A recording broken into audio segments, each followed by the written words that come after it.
ओम शांति। आज मैं आपके सामने कुछ प्रेरणादायक कहानी लेके आई हूँ। ये कहानी आपके जीवन में हर मुश्किल से आपको लड़ने में आपकी मदद करेगी।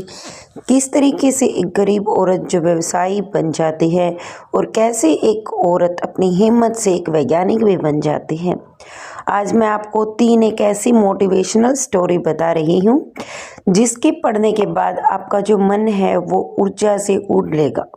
यानी चलिए एक प्रेरणादायक कहानी आपको सुनाना शुरू करती हूँ।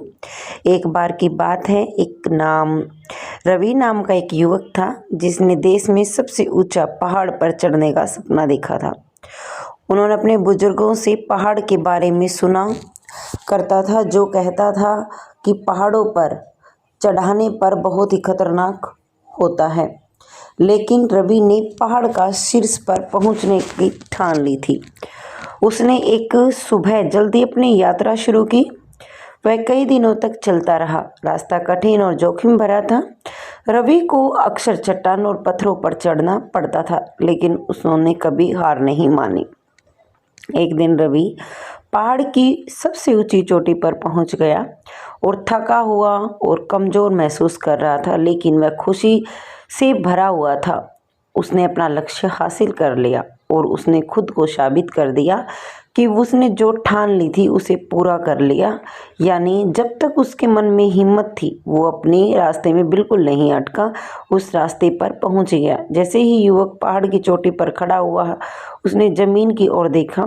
उसने हर दिशा की मीलों तक देखा और उसने शांति और उपलब्धि की अनुभूति महसूस की और जानता था कि वह इस पल को नहीं भूलेगा।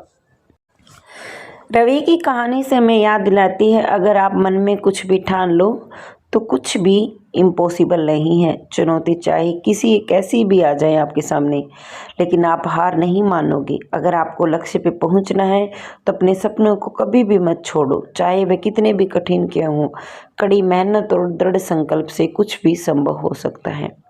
एक ऐसी मोटिवेशनल स्टोरी, एक गरीब औरत जो व्यवसायी बन गई, कैसे उसने अपने आप को काबिलियत के दम पर लेके गई। एक बार की बात है, एक गरीब औरत जिसका नाम सरस्वती था, एक छोटे से गांव में अपने पति और 2 बच्चों के साथ रहती थी। उसके पति एक मजदूर था, लेकिन वह ज़्यादा पैसा नहीं कमाता था। सरस्वती अपने परिवार का समर्थन करने के लिए कड़ी मेहनत करती थी और वह अपने परिवार के घरों में नौकरानी की तरह काम करती थी। एक दिन सरस्वती के पति एक दुर्घटना में चोट लग गई और वह काम करने में असमर्थ हो गए। परिवार की आय पूरी तरह से बंद हो चुकी। सरस्वती को चिंता थी कि वह अपने परिवार को कैसे खिलाएगी। सरस्वती ने अपना खुद का व्यवसाय शुरू करने का फैसला किया। वह हमेशा खाना बनाना अच्छा करती थी, इसलिए वह घर का जो बनाना खाना बेचने का फैसला लिया और अपने पड़ोसियों और दोस्तों को खाना बेचना शुरू किया। उसका खाना इतना स्वादिष्ट था, जल्दी गांव में लोकप्रिय हो गया। सरस्वती का जो व्यवसाय तेजी से बढ़ा और स्थानीय बाजार में अपना खाना बेचना शुरू कर दिया। उसने जो इन्वेस्ट की, कैटरिंग शुरू कर दी। सरस्वती एक अच्छा कमाई करने में सक्षम थी, अपने परिवार का समर्थन करने लगी। तो इस कहानी से हमें ये शिक्षा मिली कि अगर हम कड़ी मेहनत करने और दूसरों को अपने सपनों को कभी नहीं छोड़ने के लिए तैयार हैं, तो गरीबी को भी दूर किया जा सकता है और सफलता को प्राप्त किया जा सकता है। एक कुछ ऐसी ही आपको कहानी मैं सुनाऊंगी, वो है किस तरीके से एक औरत जो है वैज्ञानिक बनी। एक बार की बात है, एक औरत थी जिसका नाम था आशा। आयशा जो थी छोटे सी गांव में अपने माता पिता भाई बहनों के साथ रहती थी। किसान की बेटी थी। खेत बहुत उपजाऊ नहीं थी, लेकिन उसके पापा जैसा भी होता अपने बच्चों का गुजारा कर रहा था, पालन पोषण कर रहा था। आयशा जो थी एक बहुत बुद्धिमान और जिज्ञासु लड़की थी। वह अपने आसपास की दुनिया के बारे में जानना पसंद करती थी। वह वैज्ञानिक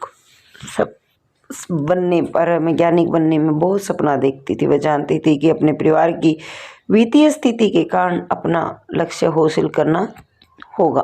एक दिन आयशा के पिता बीमार पड़ गए।